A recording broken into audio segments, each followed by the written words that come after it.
Buenos Aires, para todo el país, transmite la emisora 15 de diciembre, la voz federal de los trabajadores camioneros.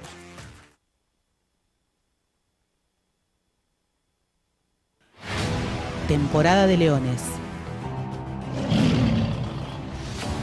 La contradicción total de un mundo al revés. ¿El león sale a cazar? Temporada de leones. Los trabajadores se ponen de pie.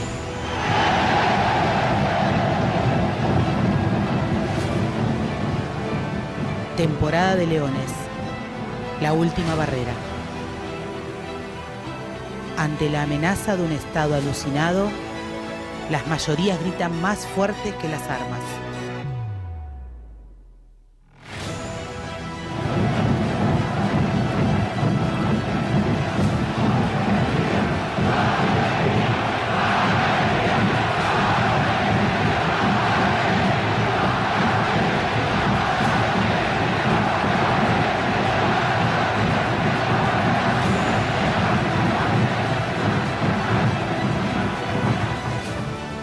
Temporada de leones, con la conducción de Hugo Martínez, por la 15 de diciembre.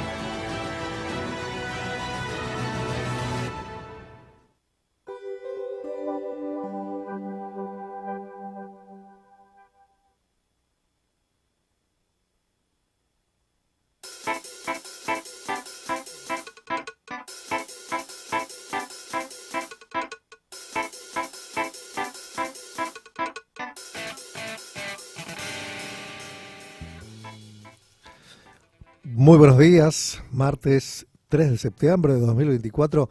Han pasado ya varios meses desde que empezamos esta emisión de lo que llamamos temporada de leones. Suficientes meses como para que el programa se vaya acomodando a una realidad que es muy difícil de entender. Una realidad donde antes de ir a cosas menos trágicas, vamos a tener que empezar siempre hablando de cosas que pasan en el día a día. Hubo una reunión en la Unión Industrial Argentina, en la sede, y estuvo nuestro presidente Javier Milei hablando, como siempre, cosas que le gustan hablar a él. Nadie sabe muy bien de dónde sacan las estadísticas, los datos. Evidentemente tiene una información que los demás ciudadanos en todos los ámbitos, tanto la política como los medios y los ciudadanos de a pie, no manejamos esa información. Hablamos de cosas como el 17.000% de inflación que evitó con estas medidas, por ejemplo. Ayer se despachó, entre otras barbaridades que dijo. Sí, siempre dice barbaridades, es difícil no tomarlo por ese lado, porque si vamos a lo concreto, lo que dice son estupideces una sobre otra. Dijo, por ejemplo, que el sueldo de los jubilados voló en cuanto a lo que tiene que ver con el poder adquisitivo del mismo en dólares, es decir, subió 5 puntos en su valoración en dólares, según las fuentes de información del compañero el compañero Milei, pongámosle así porque vamos, hay que reírse un poquito. Menos peronista que Milei no debe haber. Así que según él volaron los sueldos en dólares. Ustedes tienen siempre que pensar, ustedes digo como sociedad, me lo digo a mí mismo, ¿no? Nosotros en todo caso, que todo lo que dice Milei generalmente está imbuido de una dosis de mentira tan pero tan grande que si uno revierte todo lo que dice, se encontrará quizás con la realidad que nos toca vivir y sufrir a todos los demás, salvo a él, a su hermana, al hermano de Adorni que gana 4 millones de pesos, a los senadores que ganan casi 10. O sea, salvo a esas personas, todos los demás sufrimos justamente lo contrario de lo que dice el presidente Milei. Si él dice que los sueldos en dólares de los jubilados crecieron en su poder adquisitivo en un 5%, usted tiene que pensar que es lo contrario, justamente. Que el 5% es negativo, en dólares. Porque bueno, Si calculamos el valor de nuestros bienes de primera necesidad en dólares respecto del mundo, somos creo que la cuarta economía más cara en dólares del mundo. Digo creo porque las estadísticas pueden hablar de alguno que otro más por delante y incluso nos ponen todavía más cerca del podio o dentro del podio. Pero según Milei, que ajustó en primera medida, a los jubilados, a la educación y tantas otras cosas de primera necesidad, de la salud, por supuesto. Para él esto no sucedió, sucedió lo contrario. Bueno, repito, tenemos que tomar siempre lo contrario de lo que dice Milei. Si él dice que subió, es que bajó en la misma cantidad en la que él dice que subió. Los porcentajes que maneja, repito, nadie entiende muy bien de dónde salen. Pero sin dudas no tienen que ver con la realidad que sufrimos día a día. Lo mismo sucede con el sueldo del personal activo, que también dice que le ganó a la inflación. Inflación que él asegura, perjura que sigue bajando. Sin embargo, hay que mirar algunos valores simples de la canasta diaria y de consumo masivo. La carne, la yerba, la leche. Lo que subió en los primeros 6 meses de Milei, todos esos bienes de primera necesidad subieron más del 250%. Puedo decirle 275 en el caso de la yerba, puedo seguir sumando datos de estadísticas, pero cada uno que vive día a día en la Argentina sobreviviendo, incluso con un trabajo registrado, con un sueldo que todavía puede cobrar en tiempo y forma, sabe perfectamente que los porcentajes son estos y superadores incluso de estos números que a veces se vuelven un poco como se van quedando cortos, porque todos los días se encuentra uno con subas. Ahora bajaron algunos precios como los de los autos. Toyota bajó un 4%, por ejemplo, lo cual para los jubilados, para los niños que se saltean comidas, para los nuevos pobres, que son los trabajadores registrados que están bajo la línea de pobreza, los que no llegan a fin de mes, los que tienen que también en toda su familia, más allá de los niños, que son los que más sufren, saltearse comidas. Suponemos que la baja en un 4% de Toyota, por ejemplo, en sus modelos, los va a beneficiar muchísimo. Entonces eso es una noticia que se celebra, ¿no? Desde el gobierno y todos la runfla de delincuentes que componen este gobierno. Nosotros no tenemos nada para celebrar y aunque en las últimas ediciones, en los últimos episodios de temporada de Leones, tratamos de ir de a poco poniendo en relieve la idea de que estamos a la búsqueda de buenas noticias, nos cuesta un poquito. Entonces, vamos a ir directamente a cosas más agradables porque un poquito lo que sucedió, y no quiero pensar que todo tiempo pasado fue mejor porque eso es solamente una frase hecha, un poquito lo que sucedió a veces nos trae un poco de alegría de alguna manera. Miro en los monitores del estudio Hugo Antonio Moyano, algunos canales de información, y dicen que está cercano un acuerdo entre ciudad y nación por el traspaso de 31 líneas de transporte colectivo, al ámbito de la ciudad de Buenos Aires. Eso todavía no sabemos en qué va a derivar porque es una noticia en desarrollo. Pero fíjense qué cosa. En ciudad y en nación hay un signo político que prácticamente es el mismo. No sé si tiene matices incluso, porque Jorge Macri y Javier Milei podrían tranquilamente juntarse a escuchar ópera los domingos en la Quinta de Olivos y a nadie le parecería extraño. Con lo cual estos arreglos no sabemos muy bien si tienen que ver con la posibilidad de que se beneficie el usuario de transporte colectivo. No lo sabemos, no lo creemos.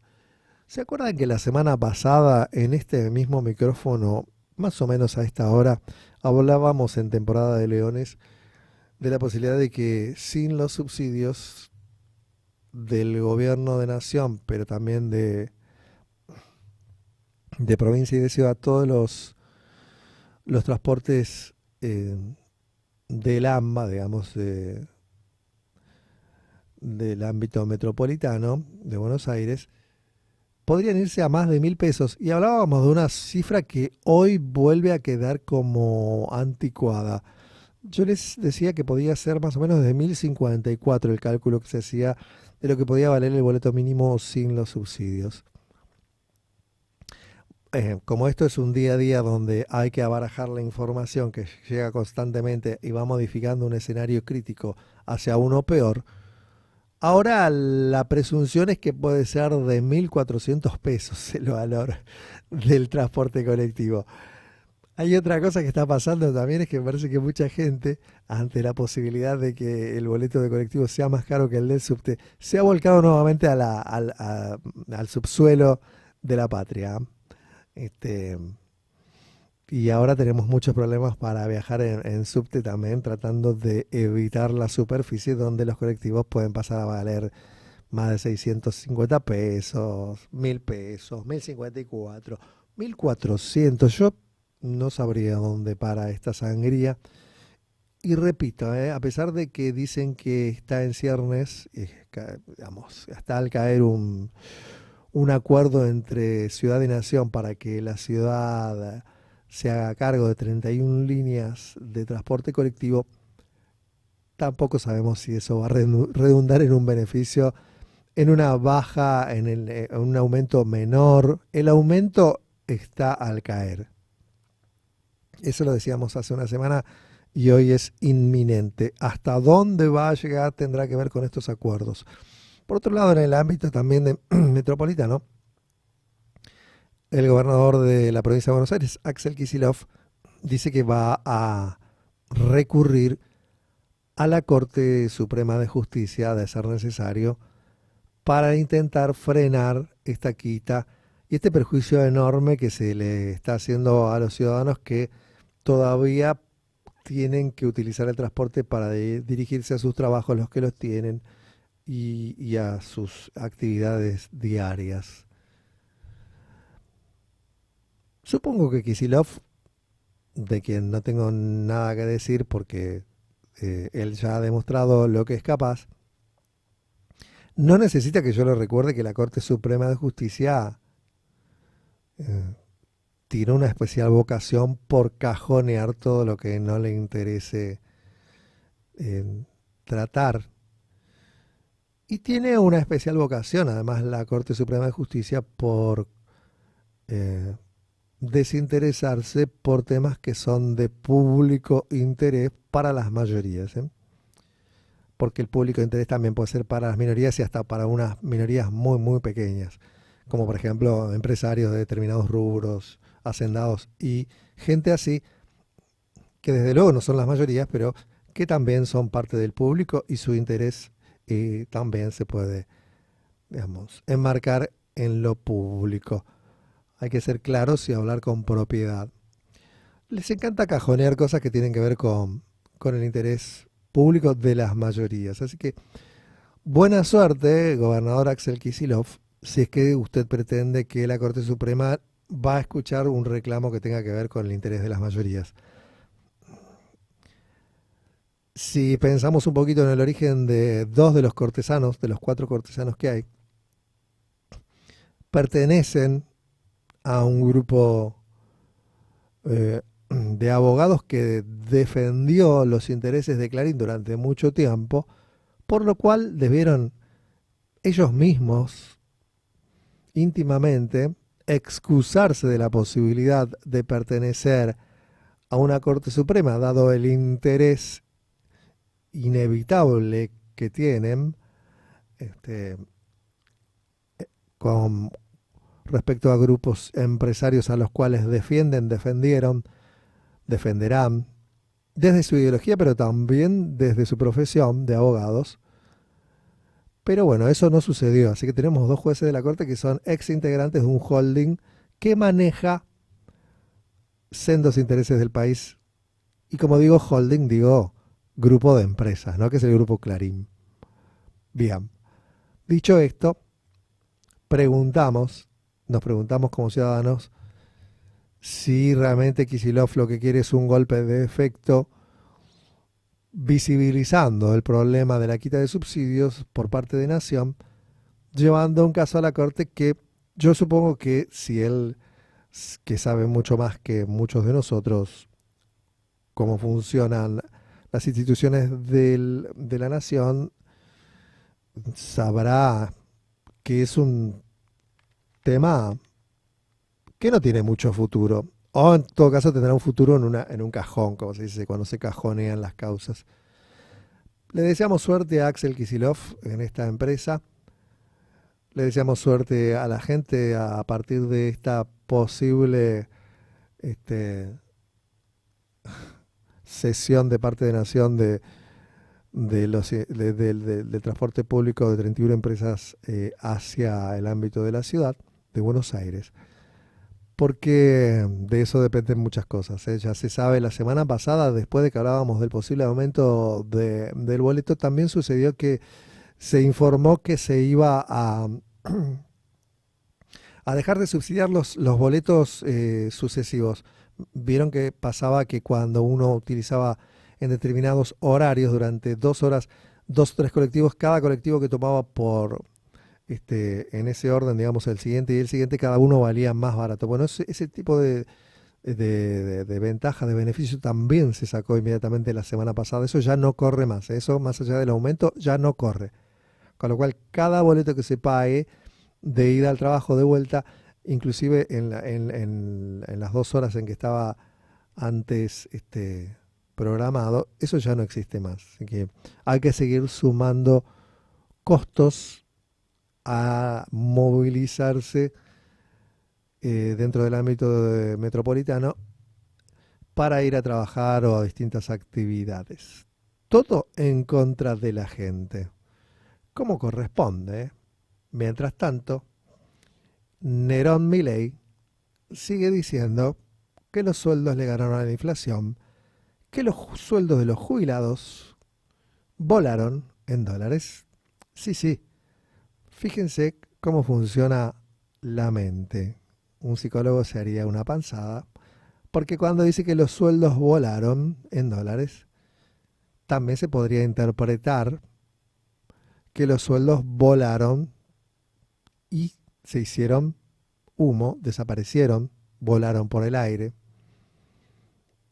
que es lo más cercano a la realidad.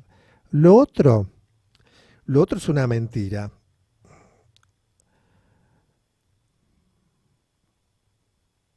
¿Y qué mejor manera de mentirle a la gente a través de medios afines que con un periodista que es muy firme, ¿eh?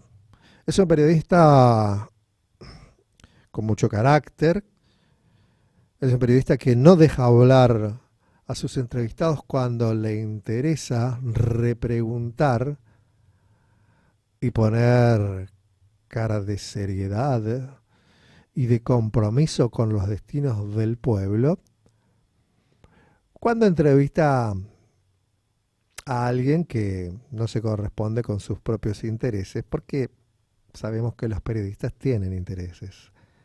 No existe el periodismo independiente, así que bueno. Y hablando de periodistas no independientes, estas palabras que dice Milei mintiendo descaradamente, se las dice generalmente a sus periodistas ensobrados porque son palabras de él. Yo no quisiera utilizar el concepto periodistas ensobrados desde mí, porque primero no lo sé. Nadie ve esos sobres, de modo que, ¿cómo poder decirlo? Pero utilizando palabras del propio presidente, Si hay alguien que puede llegar a ser ensobrado en este país, es justamente este personaje que es el primero y el casi el único que le hace las entrevistas a Milei. Uno imagina por qué, más allá de que pueda o no haber un sobre, que repito, yo no los veo a los sobres, pero utilizo palabras del presidente. Y entonces cuando uno ve a un periodista tan, pero tan arrastrado, siguiéndole la corriente a un delirante, hablo de Javier Milei, y el periodista arrastrado es Luis Majul, digo, ya que el concepto lo pone de manifiesto el propio presidente de periodista ensobrado, y uno ve las entrevistas donde Milei dice cualquier barbaridad, como por ejemplo que los sueldos le ganan a la inflación y que el poder adquisitivo del sueldo de los jubilados en dólares voló.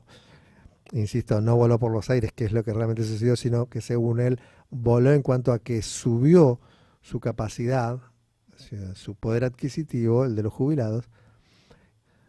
Y vemos que no se inmuta el entrevistador. Por el contrario, es como que dice, usted dice que es así. Bueno, digo, mire qué bien. Es como si uno le preguntara, no sé, a Hitler, pero usted me está diciendo que la solución final no fue un plan sistemático eh, para, digamos, acabar con con toda una cantidad de población que usted consideraba XX. Y el Hitler dice, por supuesto que no, esto fue, vamos, nosotros intentamos evitarlo y creo que logramos, en todo caso, morigerar, vamos, el holocausto. Y el periodista dice, mire qué bien, no, está bueno lo que dice Hitler. Bueno, esto es lo mismo. Perdonen si empiezo este martes así, pero ¿cómo entender que alguien diga tantas barbaridades sin que a nadie se le mueva un pelo? Bueno, por empezar, a los que se les movería un pelo, esos periodistas ya no pueden hacerle entrevistas a Milei. Y a los que no se les mueve un pelo, cada vez son menos, entonces ahí en punta está Majul, que no se inmuta. Dice Majul. Bueno. Los sueldos están mejor de jubilados en dólares. Bueno. Es una charla de amigos, no sé, con intereses extraños de por medio. No voy a hacer otra comparación así cotidiana porque parecerían dos amantes que quieren a toda costa darse el gusto antes de ir a un hotel. Entonces quieren coincidir en todo más allá de que la mentira es evidente. Bueno, más o menos así se siente cuando Majul le hace una entrevista a Milei y Milei despliega todo ese cinismo y ese delirio que tiene como persona delirante que es, ¿no? Que puede hacer un delirante que no sea exponer sus delirios. Y pues vamos a ir a un puntito que tiene que ver con los delirios también. La semana pasada hablábamos con la doctora Natalia, que ya pronto se va a sumar a la mesa, sobre lo que Lilia Lemoyne representa no solo para las instituciones, el haber caído tan bajo, quiero decir, sino también dentro del gobierno y la capacidad que tiene Lilia Lemoyne de decir un montón de cosas muy similares a las del expresidente. ¿Por qué digo esto? Y debe haber aprendido Lilia Lemoyne del expresidente porque en campaña ella fue su asesora personal íntima, además, por lo que ella misma dice. Nosotros acá no estamos para hacer chimentos, sino hacernos eco de las palabras de los propios protagonistas de estos actos vandálicos, violentos y crueles. Siempre la palabra crueldad va a estar presente. Ojalá que pronto pase estos 4 años y y hablemos de la crueldad como pasado. Por ahora es presente total y es una verdadera desgracia, la crueldad. Bien, toda esa crueldad, ese cinismo y esa capacidad de mentir, parece ser que la aprendió de primera mano del presidente. Son más o menos lo mismo.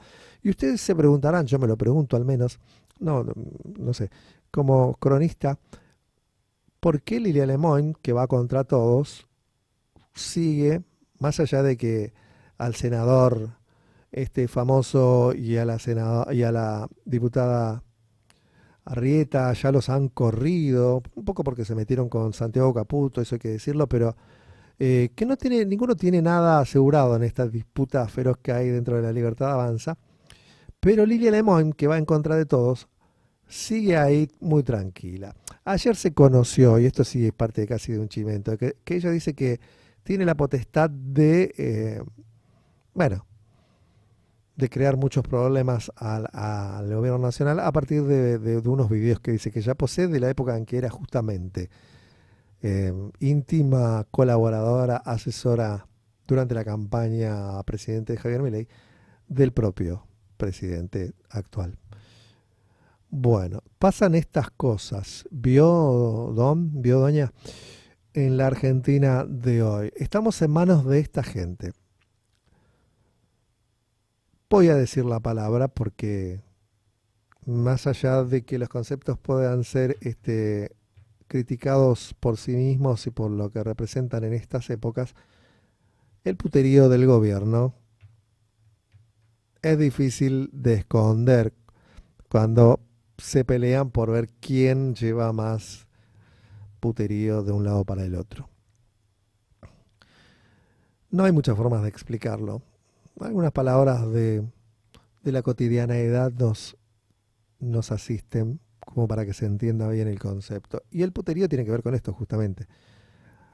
Desde dentro mismo del gobierno, en las filas de los diputados, dicen que tienen videos del presidente íntimos que pueden hacer saltar por los aires al propio gobierno, con lo cual se hace fuerte, dice la propia protagonista de estos dichos, en su banca, más allá de que esté todo el tiempo bombardeando a su propia tropa.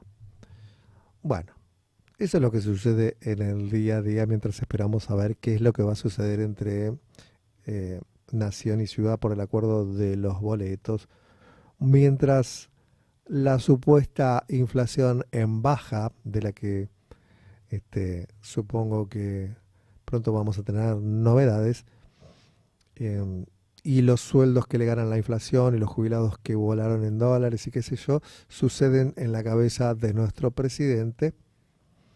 Nosotros estamos luchando contra los aumentos de tarifas, prepagas, combustible, los boletos.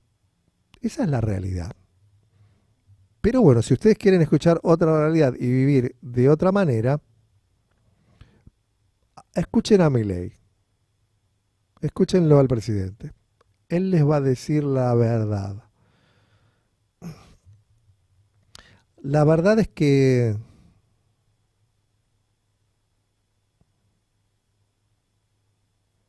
no hay nada de lo que dice que sea real, y repito lo que dije al comienzo. Si ustedes quieren saber cuál es la verdad, inviertan todo lo que dice Milei. Esa es la verdad.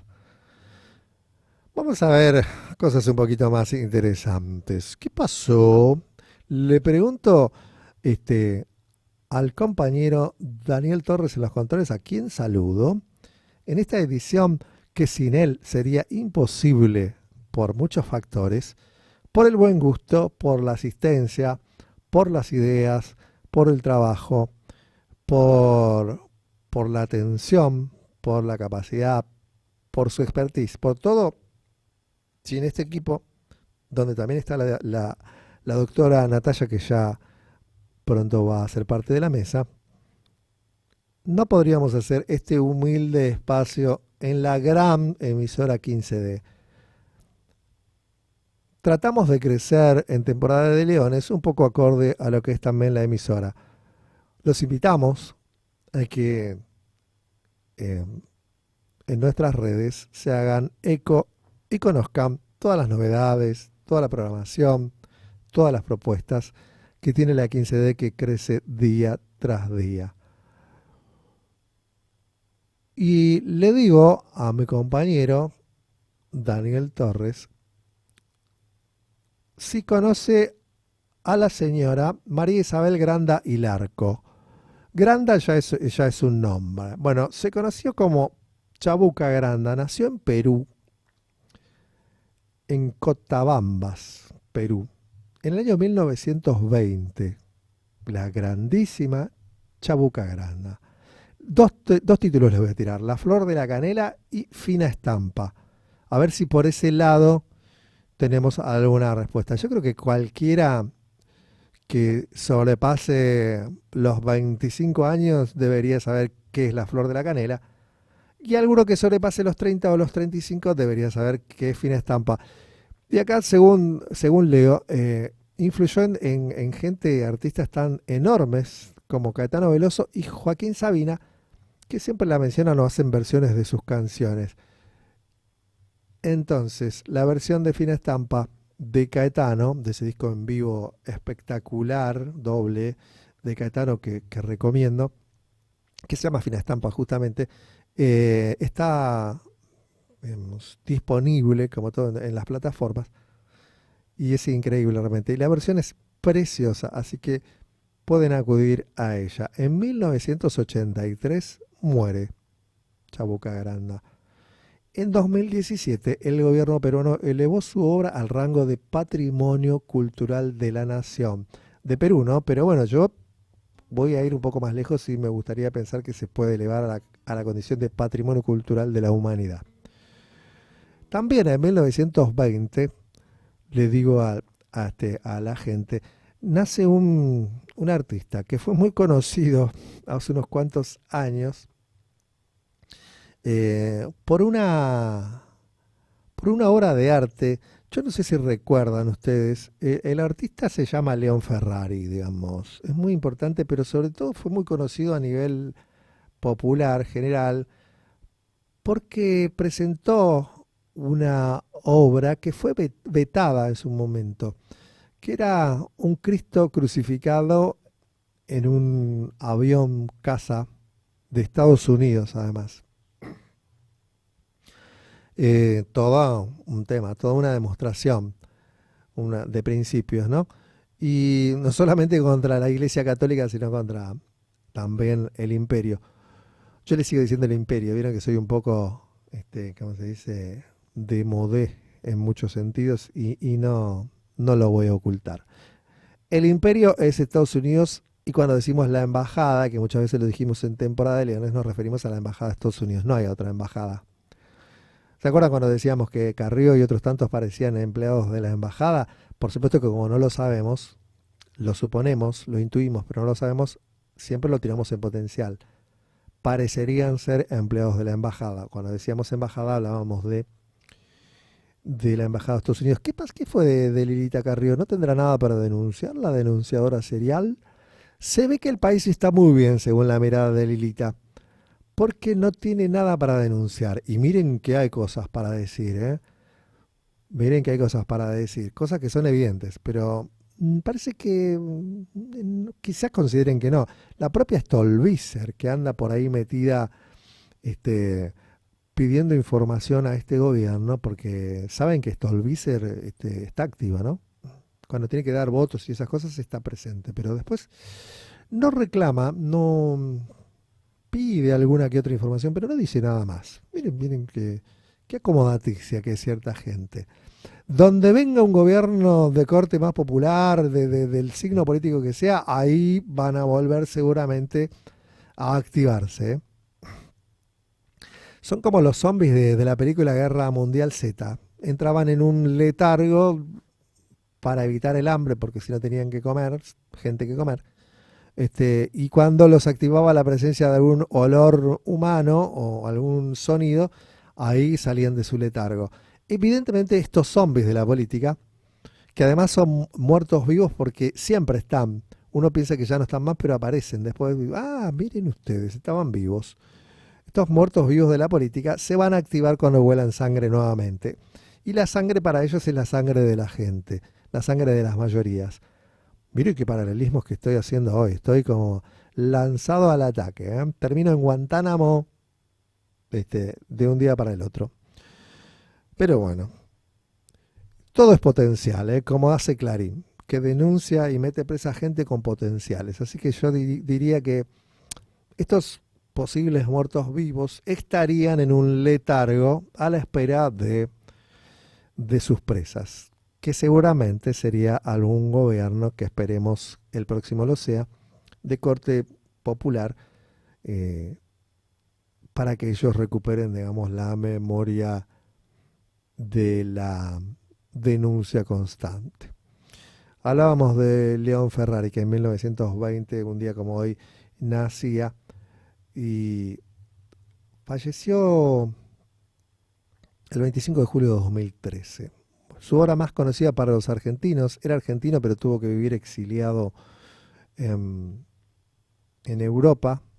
Tuvo un hijo desaparecido en el año 77, él desde el 76 vivía en Europa, pero bueno, su hijo, como muchos jóvenes, fueron de los trágicos desaparecidos de la noche más oscura de la Argentina. Queríamos recordarlo y recordar esa obra tan justamente recordada por el carácter, ¿no? El Cristo crucificado sobre un caza bombardero de Estados Unidos. También en 1940, un día como hoy, nace Eduardo Galeano. ¿Lo tienen al señor Eduardo Galeano? Era uruguayo a la sazón, pero como todo uruguayo que trasciende las fronteras, se hace muy argentino. Tenemos el caso, tenemos muchos, pero entre Galeano y Víctor Hugo que tenemos a los más reconocidos uruguayos argentinos. Que a ellos les gustaba también la idea de esa, ¿cómo se dice? Doble nacionalidad. Nació en Montevideo, la gran Montevideo, que a alguna gente le aburre y otras directamente no les gusta. Yo soy un amante de la ciudad de Montevideo, como amo tantas ciudades, como amo Buenos Aires, como amo La Plata, por ejemplo, que es una de las grandes ciudades del mundo. Amo Montevideo. Les cuento, la publicación de Las Venas Abiertas de América Latina, quizás de ahí lo tienen, en 1971 lo catapultó a la fama. Yo tuve oportunidad de leer ese libro. Tuve que leerlo por tramos, porque la crudeza de lo que se exponía, de lo que fue la conquista española en América Latina especialmente, no me permitía avanzar muy rápido. Tenía que descansar. No es un libro que pude leer de un tirón ni de 2 o 3 sentadas. Lo tuve que leer en varias largas etapas, porque es un libro de una crudeza, pero que es de una necesidad imperiosa. Hay que conocer ese libro. Leyéndolo, se puede leer por partes. No es necesario que uno lo lea de principio a fin. Cualquier página que elija y empiece algún capítulo, tranquilamente amerita que sea leído de esa manera o de cualquier otra manera. Bueno, en 1940, un día como hoy, nacía Eduardo Galeano, que debió exiliarse en España, donde comenzó su ambicioso proyecto de contar justamente la historia de América Latina desde la conquista hasta el siglo XX. Eso se plasmó en la trilogía Memoria del Fuego también, muy necesaria. Más tarde llegaron otros libros, para mí menores, más de frases y de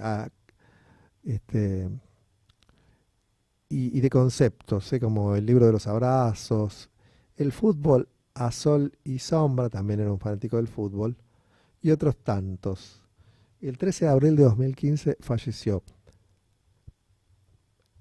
Un necesario también. En 1949, para los que les gusta el fútbol, nació José Pekerman, un grande, sin dudas. Ahora bien, a mí me queda la triste idea de que un Messi sentado en el banco, tan necesario en ese partido de cuartos de final, el Mundial 2006 contra Alemania, fue su gran pecado. Una pavada, si lo consideramos entre tantos pecados que cometen los humanos todo el tiempo. Es un entrenador de un deporte, es un juego, es fútbol. Nadie le quita sus capacidades, sus logros. Pero a mí me queda la tristeza de haber visto a Messi como un niño, viendo cómo Argentina se quedaba fuera por penales en esos últimos 15 minutos que él decide de hacer el cambio por un jardinero, el jardinero Cruz, en vez de eh, Lionel Messi, que estaba en el banco y que miró cómo nos quedábamos afuera con una tristeza de niño que quisiéramos volver al tiempo atrás para decirle: tenés que ponerlo a Messi, maestro, porque usted es un maestro, pero tiene que ponerlo a Messi, dese cuenta. No sucedió. Bien, vamos a ir con lo último, y esto sí es agradable. Nosotros tenemos los más grandes, la idea de que la música argentina previa al rock nacional, y era medio salame. La verdad, porque entre el Club del Clan y otros tantos eventos así que mostraban la música en ciernes, donde también estaba Sandro, hay que decirlo, Sandro era un grande, pero bueno, estaba Palito Ortega, qué sé yo, salta, pequeña langosta, un montón de cosas que nos traen a la memoria. Son risas seguramente, pero bueno, hablan de una etapa primeriza, primigenia, iniciática. Entre los artistas, que lo eran por supuesto, de esa época hay alguien de la cual no se tiene mucha memoria. Se llamaba Paloma Efron, pero nadie la conoce por ese nombre. Hay que decirlo nada más porque es una efeméride y es importante conocer a las personas por su nombre, más allá de que, por supuesto, artísticamente no era ese el mote. Ella era Blackie para todos los medios de la época y todas las personas que no fui yo, justamente. Yo no la escuché en vivo. Ella fallece en 1977, un día como hoy. Blackie tenía 64 años, era muy joven, había nacido en Baza Bilbaso, en la provincia de Entre Ríos. Fue pionera de la radio y la televisión, por eso queremos cerrar esta efemérides con ella. Estamos escuchando algunas cositas de fondo muy lindas. Sigamos escuchando.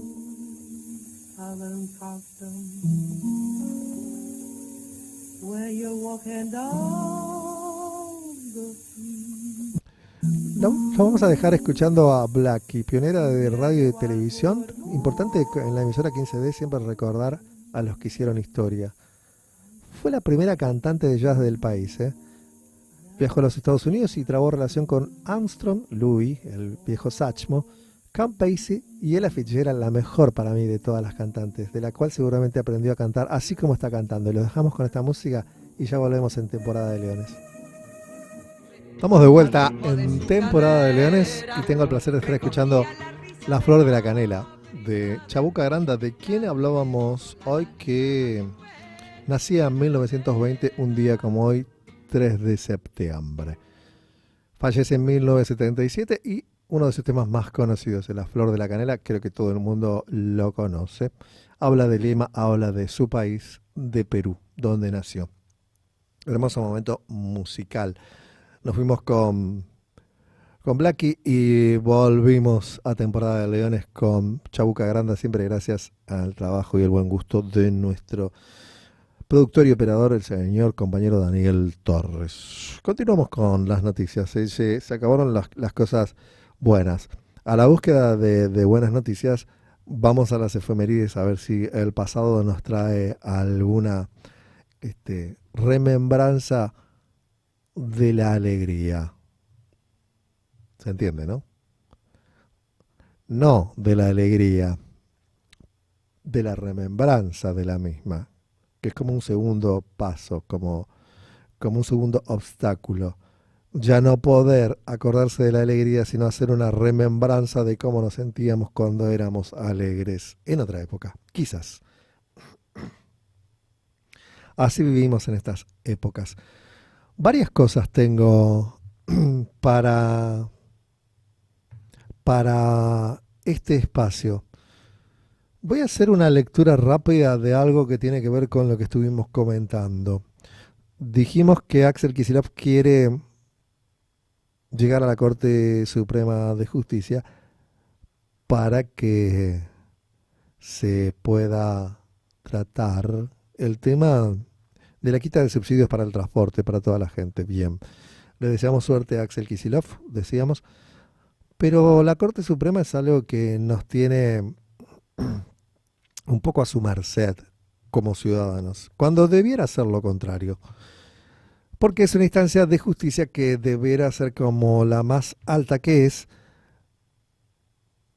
la más capacitada, la más activa, la más independiente, la más imparcial. Bueno, carece de todos esos atributos por su propia acción e inacción, para acción u omisión. Hay una crónica que quería compartir con ustedes desde hace un tiempo. El autor de la misma es un gran escritor argentino que también es un cronista de la realidad, es periodista, colabora en el diario Página 12, por ejemplo. Vive en Chaco, no vive en la gran ciudad. Y conoce los pormenores de su provincia y del resto de las provincias de Argentina porque las camina. Tuvo también un intento de postularse como candidato a presidente, pero bueno, no pasó las PASO, justamente, no pasó PASO, y ahí quedó. Pero una referencia importante, ¿no? Más, obviamente, asociada al campo popular, nacional y popular. De otra manera, no me tomaría el tiempo de leer una crónica. La crónica tiene que ver justamente con esto que hablábamos, ¿no? De la Corte Suprema de Justicia. ¿Por qué? Porque aunque ustedes no lo crean, en su vida diaria la Corte Suprema incide y mucho por acción u omisión, repito. Voy a leer un poquito de esto. Voy a ver hasta dónde puedo llegar, porque los comentarios van a llegar también a partir de compartir con ustedes esta lectura. Desde hace muchos años, gran parte de la ciudadanía se da cuenta de que la Corte Suprema de Justicia bate todos los récords de malicia e ignominia en la vida política nacional. Bueno, empieza fuerte. Y no les faltan razones a la gente que piensa eso. Desde los inicios de nuestra vida republicana, la Corte Suprema de Justicia ha sido un factor permanente de injusticias y sumisión de la democracia a los poderes políticos y económicos más recalcitrantes. En Temporada de Leones nos hemos cansado de decir, ya nos hemos olvidado casi de decir, que el poder judicial es un poder aristocrático. Sea lo que sea que signifique esa frase repugnante. Aristocrático, poder aristocrático, como si hubiese una clase superior por sobre clases inferiores que están supeditadas a sus actos justamente superiores porque son aristocráticos. Esto es como estar hablando del medioevo, ¿no? O de la república a la que aspiran los Javier Mileis del mundo. Aunque el texto original de la Constitución Nacional de 1853 estableció que dicha corte debía integrarse con 9 jueces y 2 fiscales, eso nunca se concretó. Apenas pudo instalarse 10 años después, en 1863, y su primera sentencia se limitó a rechazar un recurso de queja por defectos de forma. En 1863 ya se dedicaban a no hacer nada. Y sigue, y cierra este párrafo, la crónica, diciendo que todo era una señal para el futuro, ¿no? Toda una señal. Tras la batalla de Pavón, donde se define la victoria de los unitarios por sobre los federales, les recuerdo, en la que la provincia de Buenos Aires venció, acá lo dice, e impuso condiciones a la hasta entonces Confederación Argentina, Bartolomé Mitre, que no había ganado esa batalla, tanto Bartolomé Mitre como las fuerzas de Urquiza se retiran pensando que el otro era vencedor. Pero el que primerió ahí, porque Urquiza de alguna manera, que ya tenía como la voluntad de negociar con los unitarios, se retira y a pesar de que sus comandantes le avisan de que en Pavón también Mitre se había retirado y que era la oportunidad de dar el golpe final, Urquiza decide no hacerlo. Se hace el Dolobu. Y Mitre dice, bien, entonces ganamos nosotros. Y se hace cargo de la victoria en Pavón y eso define nuestro futuro social y político. Miren la importancia de la batalla de Pavón. Voy a volver porque estas digresiones que creo que tienen que ver con el tema, pero bueno, a veces hacen que se pierda un poco la lectura. Tras la batalla de Pavón, decía, en la que la provincia de Buenos Aires venció e impuso condiciones a la hasta entonces Confederación Argentina, Bartolomé Mitre dispuso que el número de jueces de la Corte lo estableciera el Congreso, que decidió que fueran 5 y no 9 los magistrados. Después se verá si era conveniente que fueran 5 o 9. Bueno, número que duró casi un siglo, hasta que en 1960 y durante la presidencia de Arturo Frondizi, otro de los grandes traidores, se aumentó, bueno, era radical, ¿no? Frondizi también, con lo cual un poco se explica eso, ¿no? Sus agachadas. Se aumentó a 7 el número de los cortesanos.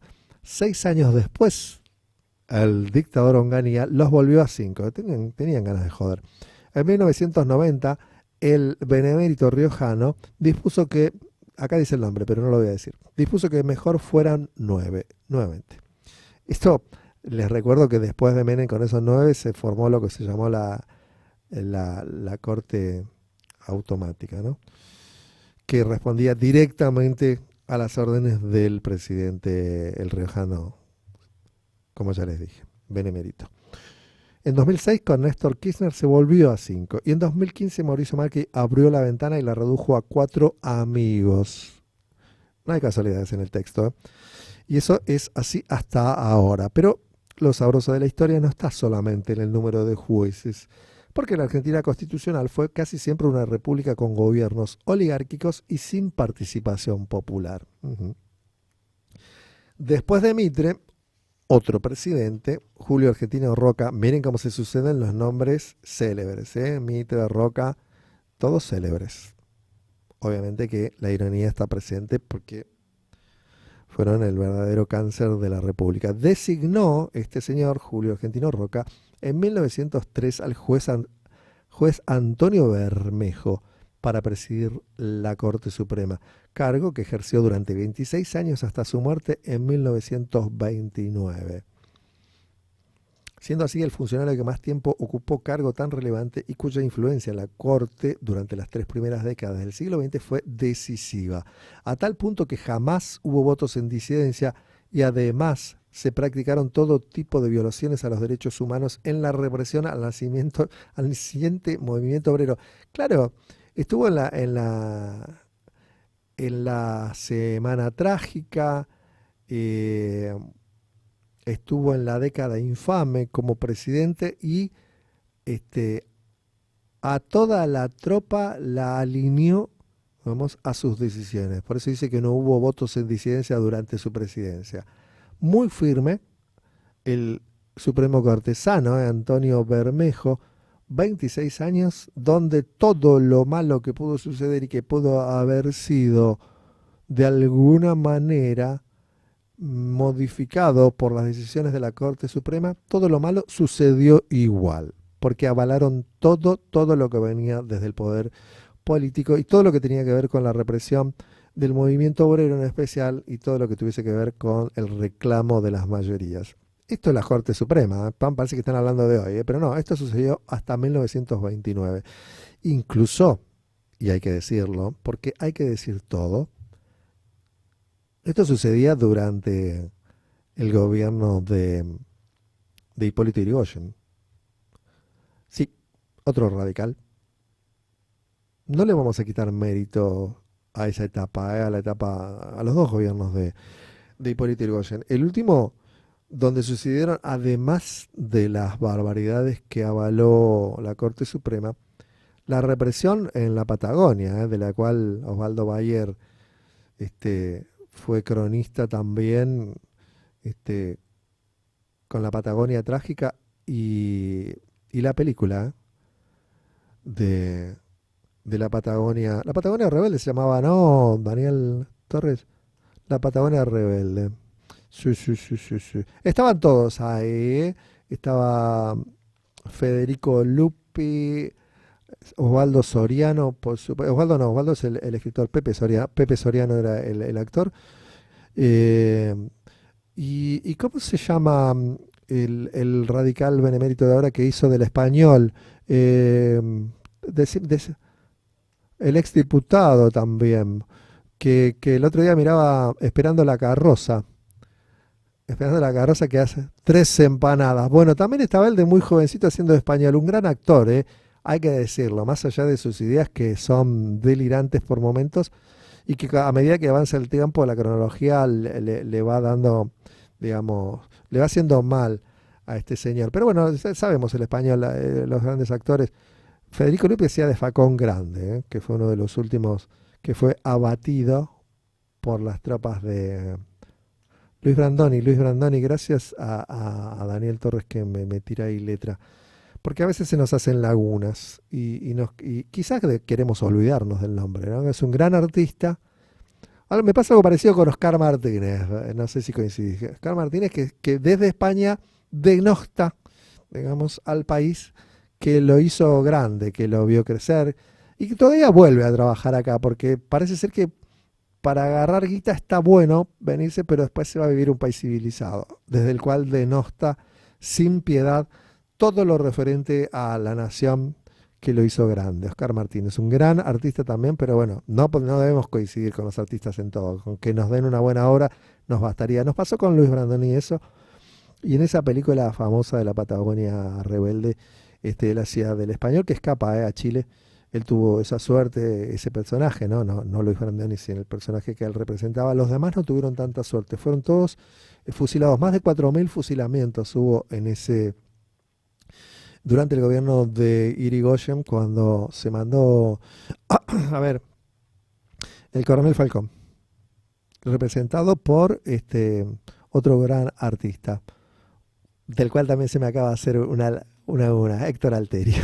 Se me hace laguna. Yo no tengo estos problemas habitualmente, pero quizás porque es martes, porque es de mañana, ya no hace tanto frío, no tengo que usar campera. Un amigo me dijo, todo bien, che, con temporada de leones, pero ¿tenés que usar campera y bufanda en el estudio? Y dije, sí. Esa fue nuestra conversación. Así son los amigos, no necesitamos muchas palabras. Bueno, yo solamente quería hacer un poco de historia porque es tremendo lo que sucedió, lo que sucede, cómo se van hilvanando cuestiones casi tenebrosas, ¿no? Hablamos de Irigoyen como en 1916 fue el gobierno elegido realmente por voluntad popular cierta, ¿no? Aunque no votaban las mujeres, hay que decirlo. Pero antes se daba constantemente el fraude patriótico, ¿no? Que decían los oligarcas, que se pasaban el poder entre unos y otros. En 1916 hubo una elección que fue, creo que la primera, si no me equivoco, donde la voluntad popular elige a un presidente democrático que fue Irigoyen. En su segundo gobierno, que duró hasta 1930, donde hubo otro caso luctuoso que fue el primer golpe militar, perpetrado por los militares, pero siempre cívico-militares, donde una figura descollante de las letras de Argentina, como fue Leopoldo Lugones, desde su lugar justamente de conocimiento y de incidencia pública, hacía, veamos, blandía casi él mismo la espada a la que llamaba con énfasis, diciendo, ha llegado justamente la hora de la espada, porque tenían que ser los militares los que arreglaron el problema que había sido un gobierno democrático, donde sucedían cosas como la Patagonia trágica. Terribles situaciones, no hay que olvidarse, y todo lo que tenga que ver con la memoria es importante. Decía que en esos 26 años donde fue el presidente de la Corte Suprema, Antonio Bermejo, se practicaron todo tipo de violaciones a los derechos humanos en la represión al naciente movimiento obrero.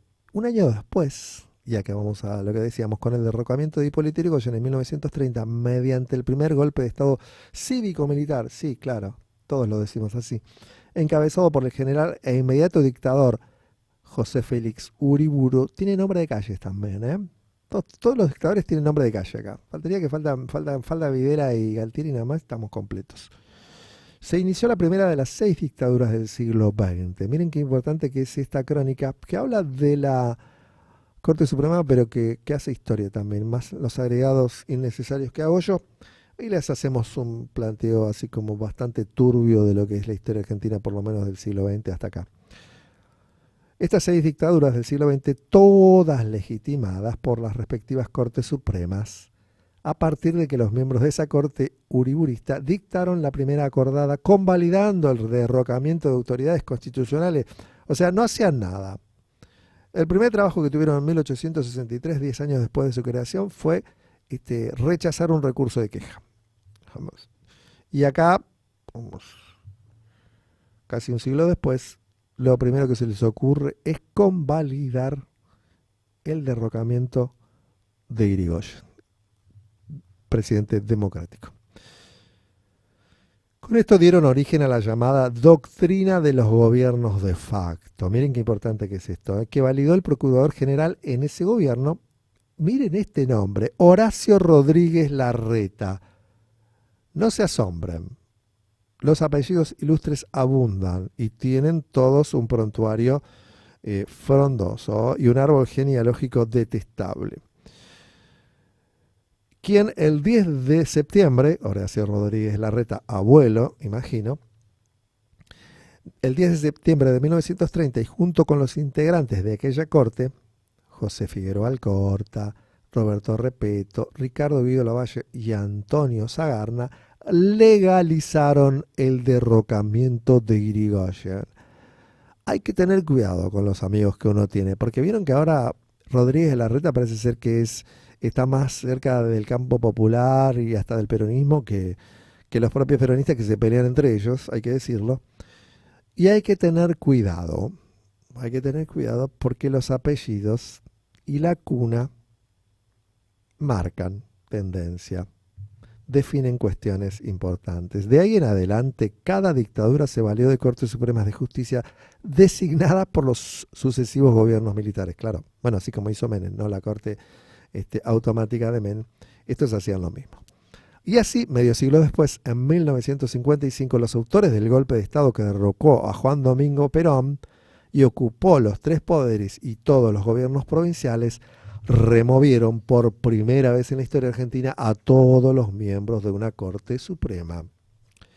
Cada vez iban más a fondo, ¿viste? No los ponían en vereda, no los no los aliaban, en este caso directamente los sacaron y los reemplazaron en 1955. El dictador Eduardo Lonardi nombró por decreto 5 jueces amigos para esa corte, que entre sus primeras acordadas restableció la doctrina de los gobiernos de facto. Y en junio de 1900, no me río, me asombra y es que si no me río lloro y no es aconsejable llorar para hablar. Y en junio de 1956, Pedro Eugenio Aramburu, recordado por distintas cuestiones, sabemos cómo terminó, abolió mediante una proclama la Constitución Nacional de 1949 y retrocedió 104 años al reimponer el texto de 1853. ¿Les recuerda a alguien? Esto que acabo de leer, que Aramburu abolió mediante una proclama la Constitución Nacional de 1949 y retrocedió 104 años al reimponer el texto de 1853, ¿les recuerda a alguien? ¿Se acuerdan cuando hace poco nos decían que había que volver al 1900, a la época de oro de la Argentina granero del mundo? Que esa sería la Argentina ideal para el presidente Javier Milei. Bueno, por si no lo recuerda a nadie, se los recuerdo yo. 2 años más tarde, en 1958, al asumir la presidencia Arturo Frondizi, renunciaron los 5 supremos que había designado la autollamada Libertadora. Y sí, fusiladora, le decimos nosotros. Y en 1960 el Congreso amplió el número de integrantes de la Corte a 7. En 1966 un nuevo golpe de Estado derrocó al presidente Arturo Illia y por segunda vez en una década los golpistas destituyeron a todos los miembros de la Corte. Se había puesto de moda. Pero bueno, en definitiva, si los convertís en aliados y automáticos o los reemplazás, era lo mismo. Era lo mismo. Hacían los mismos, las mismas cosas. El dictador Juan Carlos Onganía los redujo otra vez a 5, y vale que va, y designó una nueva corte adicta que volvió a justificar la doctrina de los gobiernos de facto y, escándalo mayor, aceptó que el llamado Estatuto de la Revolución Argentina tuviera supremacía sobre la Constitución Nacional. Hay cosas que uno ya se olvida o no las sabía, pero leer estas cosas y ver lo que sucedió en la Argentina, claro, ¿cómo no iba a terminar en 1976 con la dictadura más atroz, innombrable y con los hechos más aterradores que se vivieron durante más de 7 años? ¿Cómo no iba a terminar así? Si esto era lo que estaba engendrando, digamos, el huevo de la serpiente. En 1973, cuando Héctor Cámpora, el tío, asumió la presidencia, renunciaron todos los miembros de la Corte Suprema de Justicia de la dictadura de entonces al mando de Alejandro Lanusse. Y 3 años después, cuando el 24 de marzo de 1976 la Junta Militar encabezada por Videla y Macera dio un nuevo golpe de Estado, por tercera vez en 2 décadas se destituyó a todos los miembros de la Corte. Ya se había puesto de moda. Se pedían golpes militares a través del poder cívico y se llegaba a ellos y el gobierno militar de turno arrasaba con las Cortes Supremas. Y más aún, esa vez todos los jueces del país fueron puestos en comisión y a fines de ese año 1/3 habían sido cesanteados. Quiero que nuestra compañera de mesa y coconductora, la doctora Natalia, escuche atentamente el final, el resto de esta nota, porque ella, como es abogada, seguramente puede estar muy interesada en estos datos históricos. En marzo de 1976, el nuevo dictador Jorge Rafael Videla designó una corte adicta de 5 miembros que juraron acatamiento a los objetivos básicos de la Junta Militar. ¿Para qué querés una Corte Suprema así? Le pregunto a la doctora del otro lado. Usted dígame con señas, ¿para qué queremos una Corte Suprema adicta a todo poder político? Y si el político además es militar, con más razón, ¿para qué querríamos una Corte Suprema? Hoy la Corte Suprema, a cargo de Horacio Rosati, ex abogado de Clarín, ex es una forma de decir, el equipo de abogados de sus estudios seguramente siguen defendiendo el holding, es adicta al poder político. En este caso representado por Milei y Clarín por detrás, ¿no? El poder económico. Bien, acatamiento a los objetivos básicos de la justa militar, decía esta Corte Suprema de Videla. Durante esa dictadura, que duró hasta el 83, integraron la Corte Suprema de Justicia. Vamos a dar nombres porque son importantes. Alejandro Rossi, Adolfo Gabrieli y Elías Guastavino, todos esos años. Y en otros años se sucedieron Federico Videla Escalada, atención, Alejandro Caride, Horacio Heredia, Pedro J. Frías, Emilio Dairo y César Black. Todos los jueces de esa última corte dictatorial no solo convalidaron el terrorismo de Estado y la desaparición de 30.000 compatriotas, que para mí fueron muchos más de 30.000. Y le digo a los negacionistas y a la gente que no entiende por qué decimos 30.000, que es un número nada más, para enmarcar la tragedia de la Argentina. Ya en el año 1978 se desclasifican, en 2007, unos documentos clasificados justamente de la embajada, donde funcionarios de Videla, hablando con funcionarios de la embajada, reconocieron que ya habían matado 22.000 argentinos ya en el año 1978, 2 años después de iniciada. Recuerden que la dictadura duró 5 años más. Yo quiero que hagan números nada más, si les sirve. Sino que rechazaron, además, esta corte adicta de la última dictadura, más de 15.000 recursos de habeas corpus. En 1983, el presidente radical Raúl Alfonsín designó 5 miembros en la Corte Suprema, por primera vez con acuerdo del Senado, de mayoría peronista, además. ¿Vieron? ¿Vieron la diferencia entre un gobierno democrático? Bien. Y los otros, no voy a decir militares, no lo dije, ¿vieron? Ya está nuestra compañera, la doctora.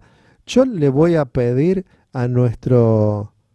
Sí, sí, que la deje ingresar, que le abra las puertas como caballero a la doctora Natasha Tichno, para que mientras yo hago este patético relato del decurso de nuestra historia bastante patética también, que me acompañe con sus comentarios.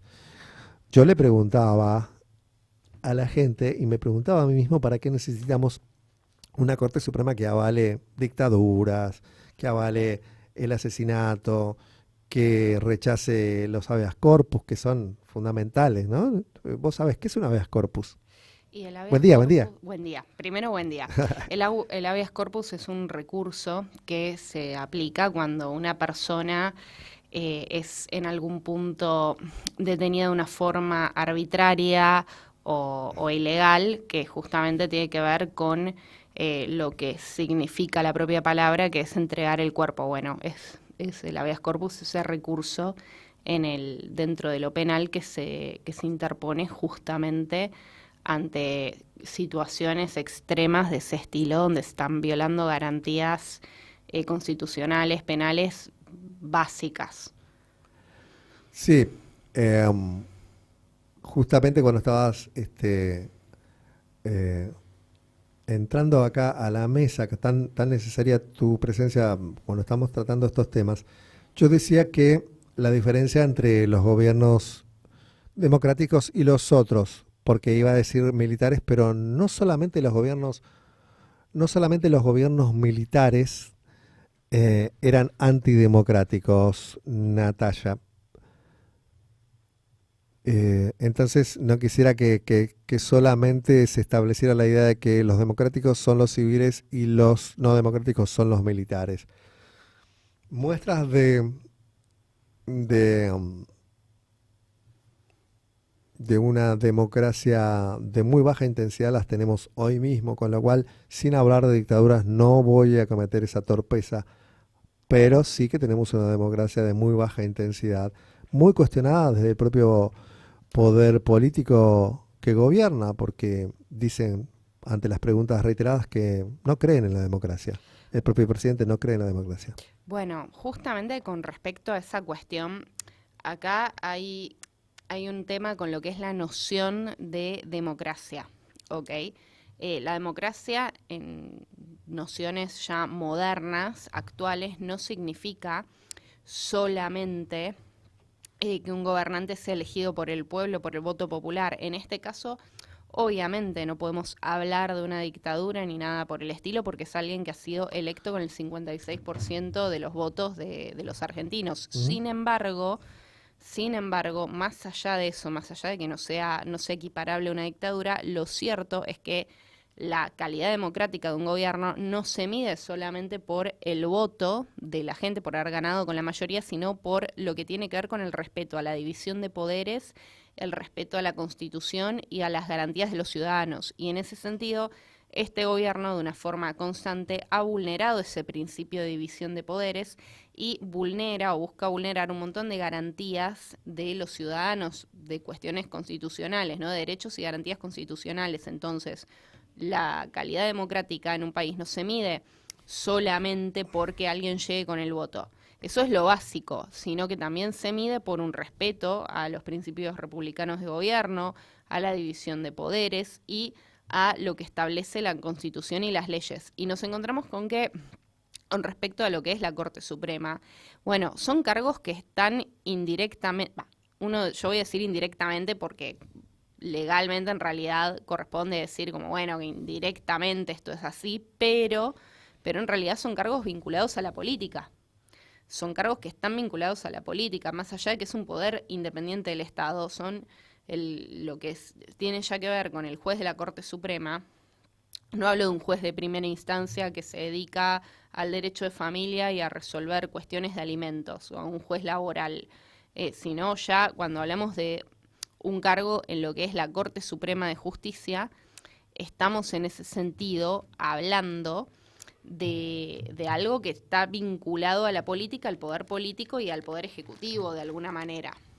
Entonces, lo que termina ocurriendo es que muchas veces nos hemos encontrado con que la Corte Suprema en nuestro país, en nuestro contexto, suele ser funcional a la bajada de línea política que tenga el Poder Ejecutivo.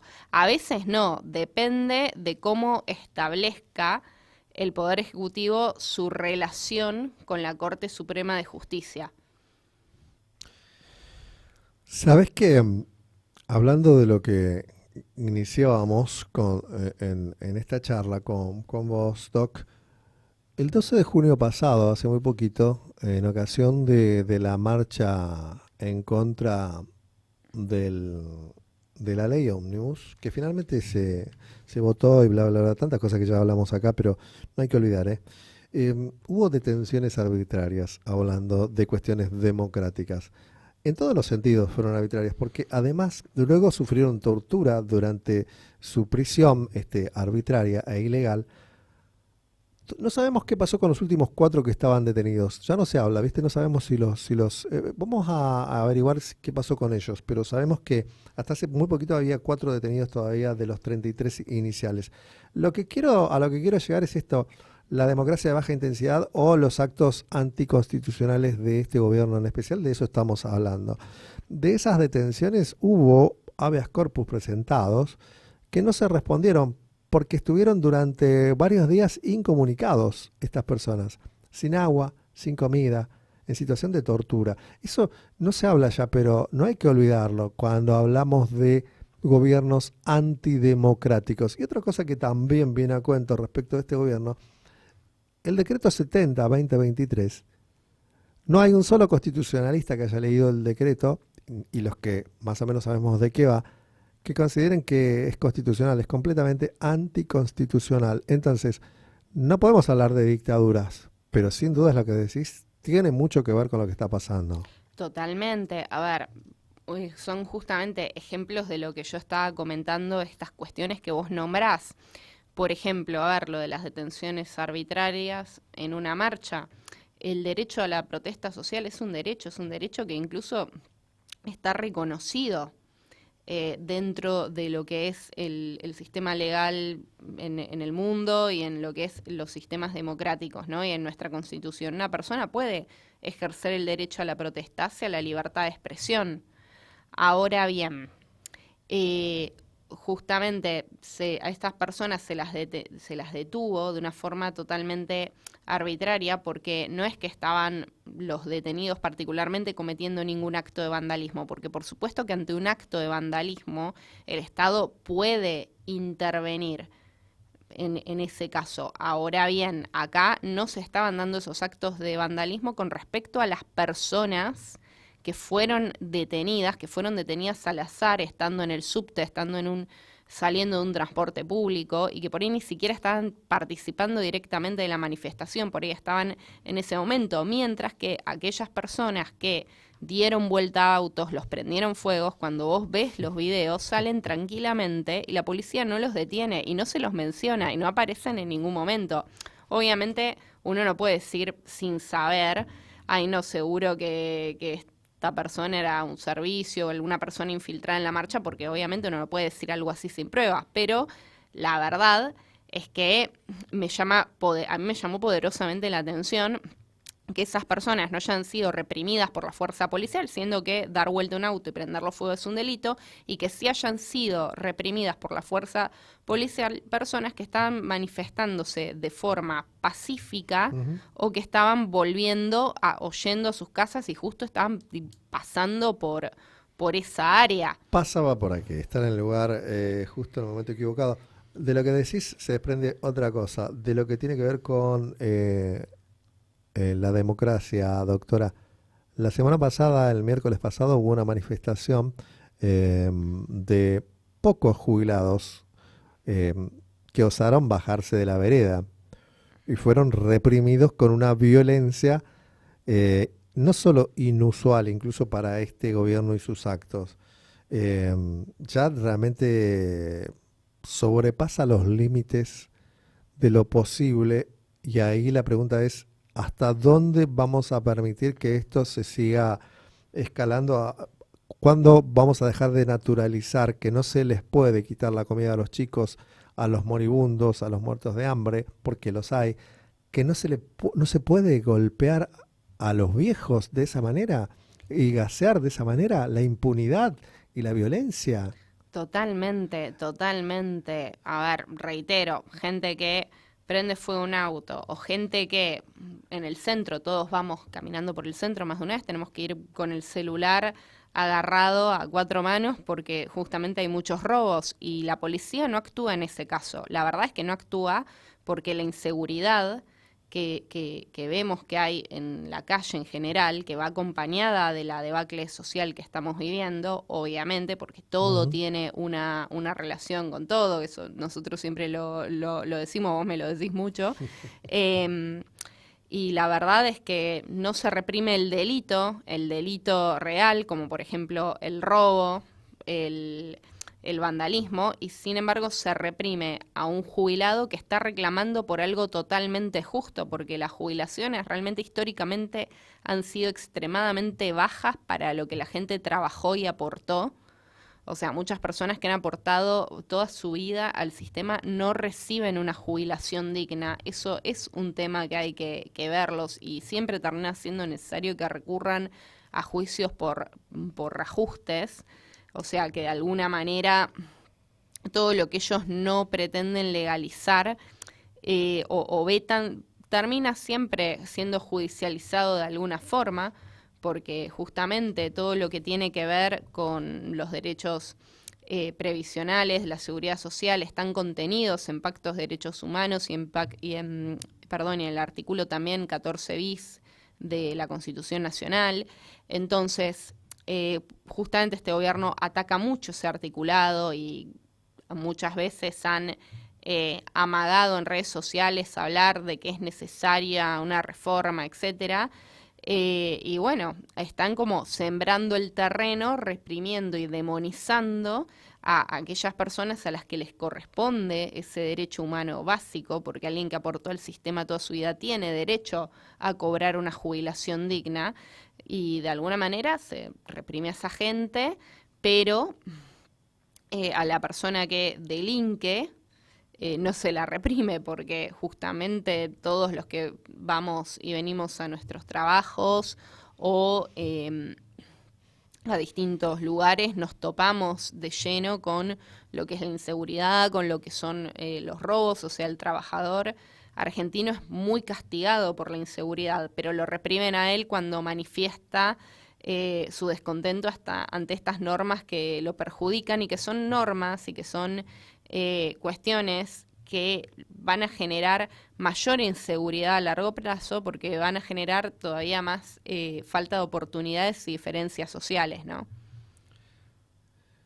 Siempre con tus palabras se me disparan cosas. La ley bases y el decreto 70 de diciembre de 2023 son virtuales reformas de la Constitución. Entonces, amagan, decís vos. Ya tienen su decreto y sus leyes, realidad, que van en contra de la Constitución. Pero ¿cuál es el problema? Que en la justicia lo que está ocurriendo es que les están declarando la inconstitucionalidad de muchas de esas cuestiones.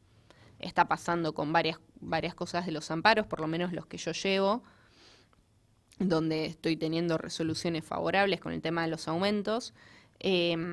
Por ejemplo, muchos juzgados de primera instancia pretenden declararlo en abstracto, pero si apelás, la Cámara, por lo menos la sala que me está tocando, que no me acuerdo cuál es, pero no está dando la razón. Lo mismo, por ejemplo, con el tema de la reforma laboral. Con la reforma laboral ya se declaró que es inconstitucional.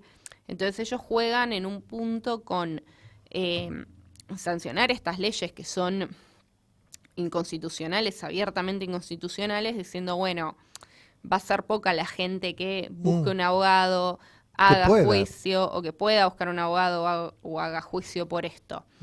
Pero de alguna manera saben que no está tan asegurada esta cuestión, ¿no? Porque no deja de ser inconstitucional. Entonces, lo que están pretendiendo sembrar es justamente la base para efectuar eventualmente una reforma. Y yo creo que lo que tiene que revisar la oposición y lo que se tiene que tratar de asegurar la oposición, que quizás uno no ve que se esté batiendo mucho eso en la política, son las elecciones legislativas cuando estas sean. Se las tiene que asegurar porque en algún y revisar bien quiénes fueron los diputados de la oposición que le votaron estas cuestiones a favor, porque estas leyes no se sancionaron solamente con el voto de la banca de los libertarios o con el PRO, porque en realidad esa gente no es mayoría. No, de hecho tiene solamente 38 diputados, están rotos, el propio bloque de diputados se rompió y digamos, van a llegar mucho más debilitados todavía, pero claro, o sea, los amigos de la gestión que les dieron las herramientas siguen estando. Exactamente, y también, a ver, hubo muchos diputados que, a ver, sin mencionar a ningún partido, pero que se supone que levantan la bandera de la justicia social y que sus votantes les dieron su voto por eso y que han votado a favor de estos proyectos. Y eso también hay que decirlo. No hay que olvidarlo. No hay que olvidarlo y hay que tenerlo muy en cuenta cuando eventualmente sean las elecciones. ¿Por qué? Porque si se sigue repitiendo este esquema, lo que va a pasar es que ahí sí, en algún punto quizás pueda llegar a obtener las mayorías necesarias para hacer reformas de fondo que sí pueden ser mucho más graves y que sí pueden generar que realmente se pierdan derechos adquiridos y que Argentina retroceda definitivamente, porque por el momento el retroceso está empezando a ser medio cultural, medio de cosas que antes no estaban bien vistas decir, que ahora de golpe uno dice, bueno, volvimos a los 90, ahora cualquiera dice cualquier cosa. Yo digo, ni siquiera volvimos a los 90, porque en los 90 había muchos de estos discursos que habían comenzado a ser cuestionados, o sea, no nos tenemos que olvidar que en los 90, por ejemplo, se incorporan todo el tema de los tratados de derechos humanos. En los 90 se modifica, por ejemplo, el Código Penal con respecto a los delitos sexuales. O sea, los 90 fueron una época donde hubo mucho progreso en lo legal, en ese sentido. Luis Patti, me recuerdan acá, que fue intendente de San Miguel, ¿puede ser? Y que se había propuesto, y había electo diputado y después terminó preso, y los propios diputados hicieron que fuera expulsado de la Cámara. Luis Patti, un represor de la dictadura. Por eso, o sea, los 90 fueron una época donde desde lo legal y en materia de los derechos humanos, en lo que es materia leyes escritas, se realizó un avance, porque fue cuando justamente fue lo de la reforma del 94, la incorporación de los tratados de derechos humanos con jerarquía constitucional, que obviamente dio lugar a un montón de cuestiones que tenemos hoy. Se incorporó todo lo que tenía que ver con el derecho ambiental, con un montón de cosas súper importantes que realmente hacen a la calidad de vida de las personas. Y justamente si a esta persona se le dan las mayorías para que realice una reforma constitucional, que yo lo veo muy difícil, pero la verdad es que si se le llega a dar esa situación, porque de golpe la conformación del Poder Legislativo queda realmente muy a favor de ellos, y la verdad va a ser un problema. Ahí sí vamos a retroceder, pero no a los 90, como dicen ahora, vamos a retroceder a los 70. No se ve todavía, damos cuenta de los desastres que se suceden diariamente en la Argentina y las penurias que tienen que sufrir los ciudadanos. No se ve en esos actos justamente diarios el motivo por el cual uno debe pensar que en 2025 pueden tener una buena elección de medio término, legislativas, digamos. Pero nunca se sabe. Así como no sabemos cómo llegamos a esta situación espantosa, dolorosa, de sufrimiento constante que se acrecienta además todos los días, donde los límites se van corriendo de tal manera que cada vez aceptamos más cosas, como por ejemplo que un pequeño grupo de jubilados no pueda reclamar ante el veto por una jubilación también miserable, porque la nueva reforma que se habilitó en diputados y en senados las anteriores semanas no era que les iba a dar un beneficio realmente diferencial, era una miseria. Lo que vetó Milei, y estamos hablando ya de otros temas, pero que tienen que ver con todo, como siempre decimos, lo que vetó Milei es una miseria para cada uno de los jubilados. Y aún así, ante el reclamo, se los gasea con elementos que además son de dudosa consecuencias para los que la sufren, porque esos elementos que utilizan, ese gas pimienta tan terrible que utilizan, no sabemos si está permitido, pero Patricia Bullrich ha decidido que utilicen lo peor para castigar a los que osen caminar por la calle en una democrática demanda por sus derechos. Y a ver, Patricia Bullrich, todos conocemos mucho de su pasado, nunca fue una persona muy democrática, que digamos. Aunque ahora quizás la estén pintando como algo que no es. Todos los argentinos sabemos perfectamente porque ella se pinta sola, como lo que es sola. A qué se dedicaba en su momento, así que. Bien, vamos a continuar porque me interesa, bajo tu mirada, ver cómo cierra esta cuestión de la crónica de lo que fue desde el comienzo la conformación de la Corte Suprema de Justicia. Decíamos que en 1983 el presidente radical Raúl Alfonsín designó 5 miembros en la Corte Suprema por primera vez con acuerdo del Senado, de mayoría peronista, además el Senado, ¿no? En 1989, Natalia, apenas elegido, Carlos Menem aumentó el número de cortesanos a 9. No sé si le convenía que fueran 9 por una cuestión de funcionalidad, pero sí seguramente le convenían porque eran todos amigos de él. La Corte Automática. No sé si tuviste noticias, vos sos muy joven, pero bueno, los conflictos fueron tan frecuentes que entre 1990 y 1994 nombró otros 10 jueces para la Corte Suprema de Justicia hasta que logró imponer una corte sumisa y carente de vergüenza, dice el cronista, que se conoció como mayoría automática. Eran los amigos que decían a todo que sí, y de hecho iban siempre más lejos porque le daban ideas como para ser todavía más cruel con las mayorías. El riojano benemérito, no le pienso decir más el nombre, trato de evitarlo, pero recién lo leí.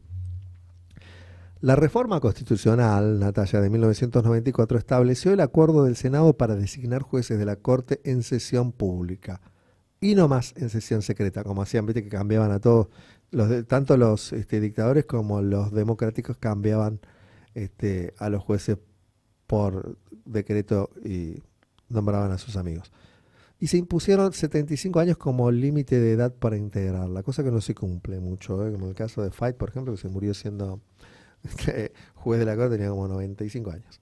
Bueno, cerramos. La crisis de 2001 con la atronadora consigna que se vayan todos, y creo que es así, estuviste presente ya en esto, no sos joven, pero creo que hace 22 años o 23 años estabas, forzó a que la Cámara de Diputados iniciara juicio político a todos los miembros de la Corte Suprema de Justicia. Y tras otro escándalo, en 2003 y apenas asumir el mando, el presidente Néstor Kirchner decidió acusar a 4 magistrados, de los que 3 renunciaron, dijeron vamos a cobrar la jubilación si nos vamos y si no, bueno, capaz no quedamos sin nada, ¿no? Y el cuarto fue destituido por el Senado. Kirchner estableció por decreto un procedimiento público y con participación ciudadana para la designación de los nuevos miembros de la Corte, lo que dio lugar a la que acaso fue la mejor integración. Esto es una opinión del cronista que escribe esto, ya lo mencionábamos, es Mempo Giardinelli. Lo que dio lugar a la que acaso fue la mejor integración con los jueces Eugenio Zaffaroni, que se retiró a los 75 años, el único, Elena Hayton y Carmen Argibay. Carmen Argibay se murió, Elena Hayton se retiró efectivamente.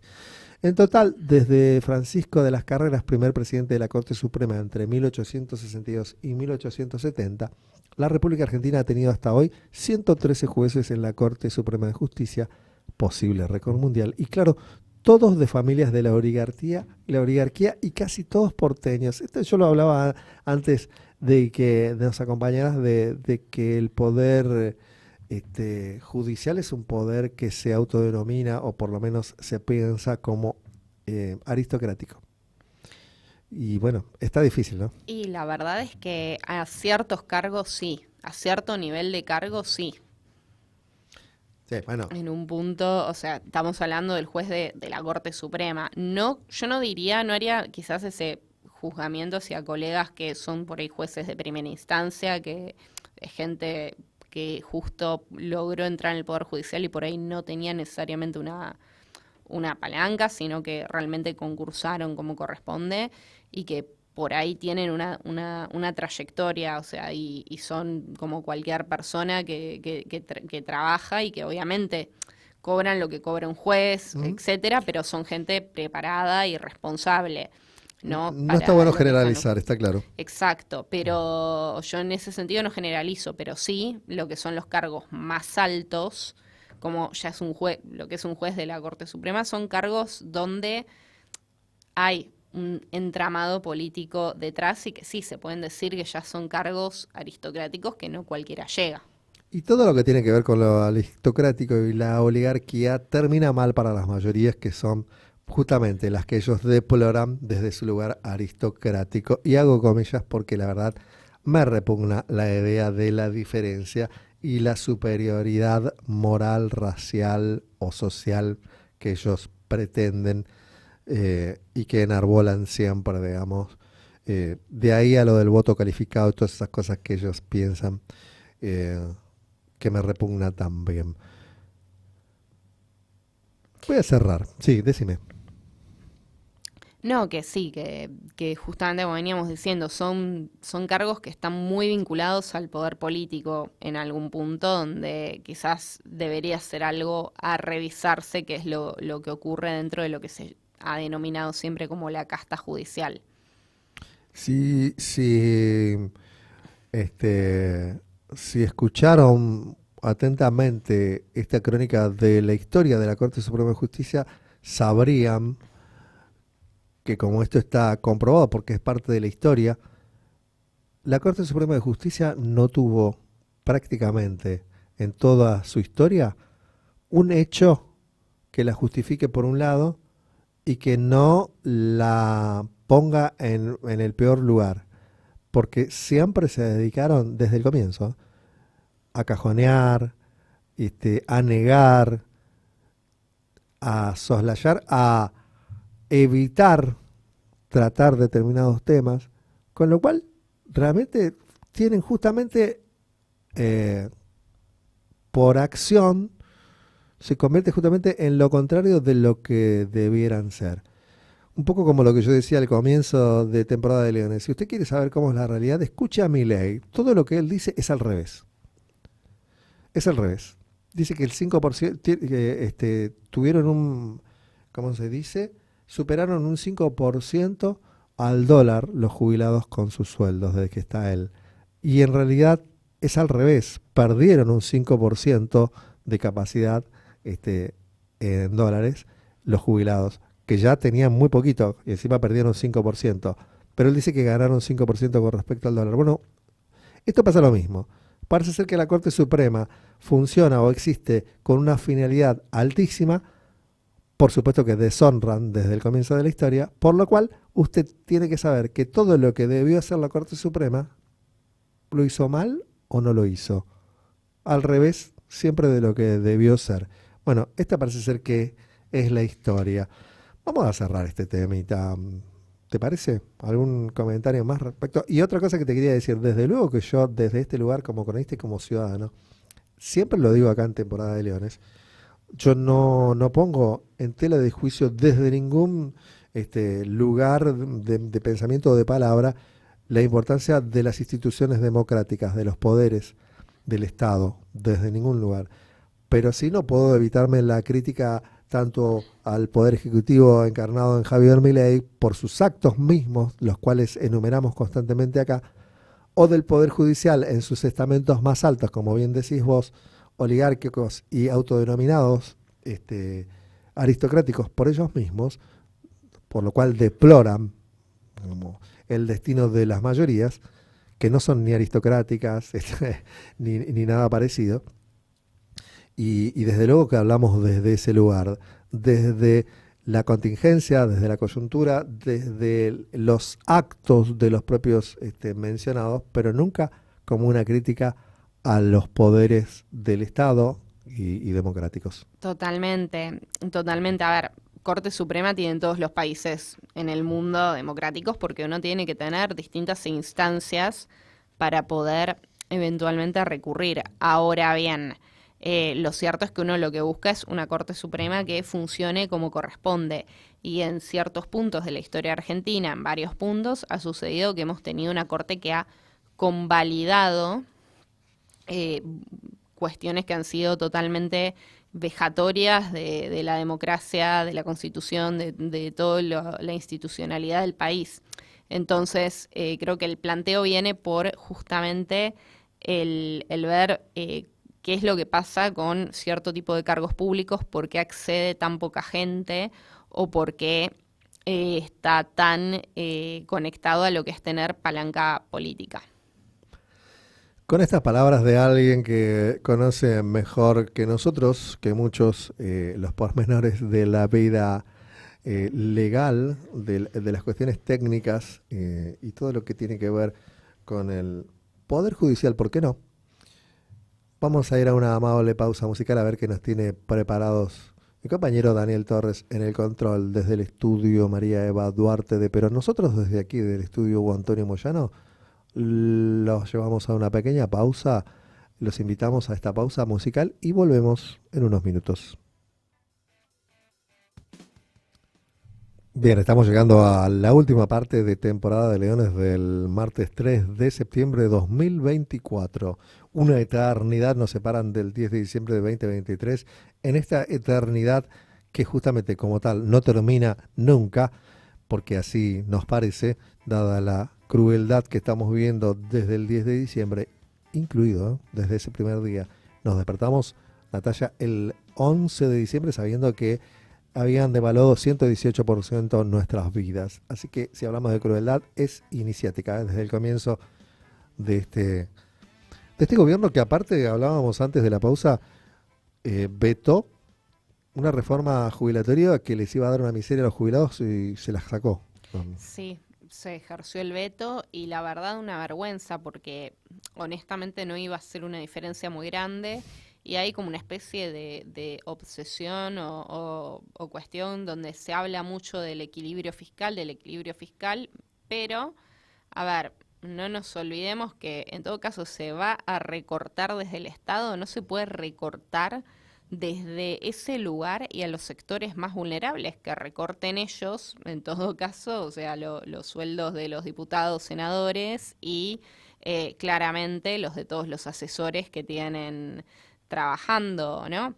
Porque el recorte nunca pasa por ese lugar. El recorte siempre pasa por el jubilado, por el docente, por el aumento del transporte al que sale a trabajar. O sea, se asumió con una promesa hecha a los votantes por parte de Milei de que supuestamente la casta política iba a dejar de tener una serie de privilegios que se detentaban. Que uno, si lo mira objetivamente, la verdad es que sí, un diputado, un senador y sus asesores suelen tener una serie de privilegios y a todas esas personas sí se les había mantenido el valor de su salario, mientras que al trabajador ese valor le iba decreciendo con la inflación. Ahora... Y las paritarias a la baja. Y las paritarias a la baja. Ahora, en lugar de solucionar esa cuestión o hacer el recorte donde había en todo caso que hacerlo, no se hizo el recorte desde ese lugar, sino que lógicamente a quienes se perjudicó y a quienes se recortó, bueno, a las personas que se toman el transporte todos los días para ir a trabajar, a las personas que cursan en la universidad pública, a los docentes, a universitarios, a los maestros, a los profesores de secundario también, a todo ese grupo poblacional, incluyendo a los jubilados, que son el grupo más vulnerable, a las personas que recibían alguna pensión por discapacidad, a la persona que concurría a un comedor. A esas personas se recortó, no se recortó a la supuesta casta. O sea, eso creo que hay que también ponerlo No. de manifiesto, que se asumió con una promesa realizada a los votantes que no se cumplió y que fue lo contrario. Fue lo contrario, como siempre decimos, miren la realidad y es todo lo contrario de lo que se dice desde Nación y ahí van a encontrar la verdadera realidad, lo que nos está pasando. Para el hermano de Adorni, que está en defensa ahora, 4 millones de pesos por mes, para que haga y diga estupideces como su hermano y como su jefe, que es Milei. Para las universidades no hay plata. Sabemos que están en rebeldía ahora y justamente en medio de paros porque los sueldos de los universitarios docentes tampoco están siendo considerados, igual que los de los jubilados. Estamos todos en la misma bolsa, así que esperamos la próxima marcha federal Además, pronto. voy a hacer una observación. Acordémonos que Milei dio de baja una prohibición de designar familiares cercanos y designó a su hermana Claro, dentro bueno, del sí. gobierno. O La sea, ¿querés algo necesitaba. más con más nepotismo que eso? Lo necesitaba, obviamente, O sea, esos cambios tan importantes para el funcionamiento de las instituciones, obviamente. Viniendo de Milei, todo es esperable, pero alguna gente cree que está bien. Y ese es el problema que tenemos como sociedad. exactamente. Ese es el problema, el normalizar el nepotismo y la corrupción de esa forma tan selectiva, ¿no? Claro, porque antes era un problema y ahora es Y la ahora, solución. exacto, y eso Bien. vos decís no puede ser, pero bueno. Hermoso. Sabemos que les decía a la gente desde el comienzo de temporada de Leones de hoy que ya está terminando, pero vamos cerrando con este tema para informarles del minuto a minuto. El transporte pasó efectivamente las 31 líneas que estaban ahí en cuestión a través de un acuerdo entre Nación y Cava. Pasó al ámbito de la ciudad de Buenos Aires, que se van a ocupar por el momento de no aumentar los boletos. Por el momento, ojo, cuando dicen por el momento, pues sabemos que es un ratito, así que ya les vamos a dar más noticias, pero al día de hoy, Doc se plantea que la ciudad va a intentar no aumentar los boletos de transporte por ahora. ¿Qué de ahí? La verdad esperemos que no, porque es un aumento que es muy sensible, porque mucha gente se toma varios colectivos, no hay transporte directo necesariamente al centro. Sí, otra cosa que les quería decir es porque siempre lo mencionamos, pero como nos está corriendo el tiempo, me voy a tomar un ratito para agradecerle el trabajo que hace con nosotros y con toda la emisora 15D que sigue creciendo al compañero Daniel Torres. Recién hablábamos fuera de aire con él, lo que escuchamos para los que están en vivo, y quería mencionarlo por cuestiones que tienen que ver con la realidad. Casi justicia social, me decía, era la canción que escuchábamos antes de este último bloque. Acordate de dónde saliste, se llamaba el tema. Y el cantante, para los que lo reconocieron, yo lo reconocí, lo pregunté, no estaba tan seguro, pero es que si era el Pato Fontanet, efectivamente el ex Callejeros. ¿Sí? Sabemos la historia de Callejeros, lo que tiene que ver con nuestra historia reciente. Me parece bien. Me parece bueno que esté de nuevo cantando y teniendo la posibilidad de hacer lo que sabe. Porque aparte que le sale bien, no soy fanático de la banda Callejeros, no lo fui en su momento, y Casi Justicia Social me parece que es superadora de la propuesta, porque está muy buena como músico frustrado que soy, por lo menos puedo reconocer cuando un proyecto musical es superador en cuanto a lo anterior, por lo menos me gusta mucho la idea. Estuvo muy bueno como siempre, la música a tono con los momentos, quería recordarlo. Acordate de dónde saliste, se llamaba Natalia, y me hace acordar de 3 personajes que tienen que ver con el fútbol, desgraciadamente.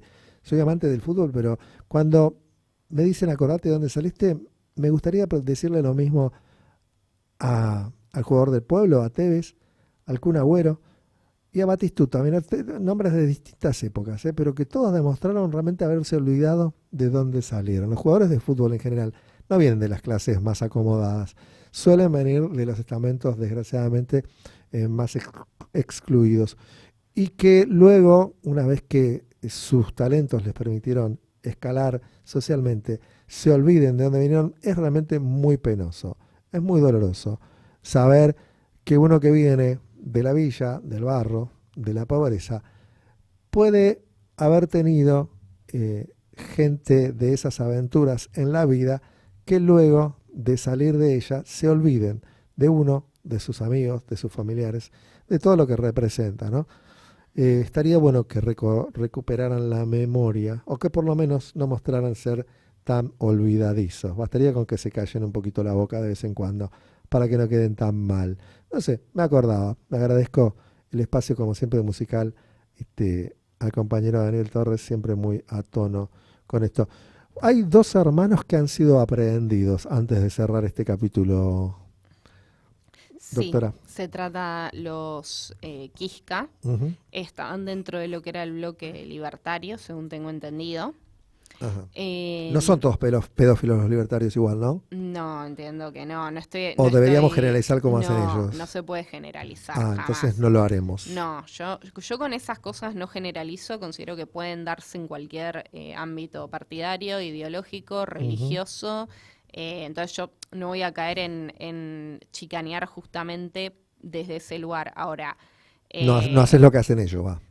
no, Bien, porque me la parece muy verdad bien. considero que hay que tener otra altura. Seguro, acá tampoco lo Pero- hacemos. Por eso mismo bromeo o ironizo sobre que Exacto. no lo son. Obviamente que no lo son. Pero a lo que voy es que justamente es algo bastante grave porque eran personas que estaban vinculadas, o sea, a la comisión del delito de tráfico de pornografía infantil, Creación de contenido. creación también, de contenido también salió, era tipo producción, difusión y tráfico de todas esas cuestiones, lo cual es gravísimo, Es un delito aberrante, de los delitos más aberrantes contra la infancia que se pueden cometer.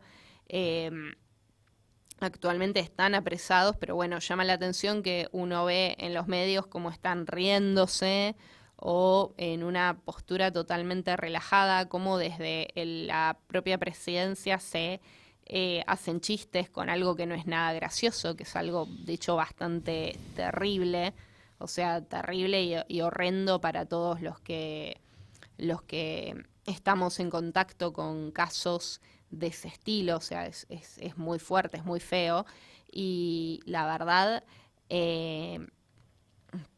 llama la atención cómo hay una especie de bajada de línea donde pareciera que eso puede ser tomado a chiste o como algo poco serio, y eso uno lo ve desde la propia línea de la presidencia, en las redes sociales del presidente, las cosas que retuitea o a las que les da like, o sea, la verdad no es gracioso, o sea, no es, para mí no, a mí no me causa ningún tipo de gracia enterarme de un suceso tan lamentable que vulnera derechos elementales de los niños, y la verdad espero que estas personas continúen presas como tienen que estar y que no los veamos salir libres. Y con respecto a esa cuestión que os decís, sí, ellos utilizaron políticamente un caso aberrante de violencia de género como el que salió del expresidente en los medios, justamente para cuestiones partidarias, y dentro de su propio partido, fíjate que también tienen cuestiones gravísimas y que eso en cambio lo pasan a un segundo plano y medio lo silencian. Y la denuncia de la